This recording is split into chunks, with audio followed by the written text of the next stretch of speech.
თავისუფალი უნივერსიტეტის ფიზიკის ფაკულტეტის სტუდენტი გენადი შამუგია ამერიკის შეერთებული შტატების ერთ-ერთ ყველაზე ძველ და სახელგანთქმულ სასწავლებელში, სამხედრო-საზღვაო აკადემიაში ჩაირიცხა. თავდაცვის სამინისტროსგან სპეციალური ნებართვის მიღებისა და სასწავლებელში მოსახვედრი რთული პროცედურების გავლის შემდეგ სრული დაფინანსება წელიწადში $75,000 მოიპოვა.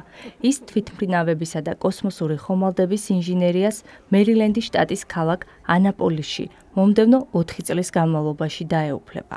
ვაცნებობდით თვითმფრინავჩენილობის ინჟინერია მესწავლა და გონია რომ Naval Academy-ში, ანუ საზღვაო აკადემიაში მოხვედრით ამ ოცნებას საბოლოოდ დავისრულებ.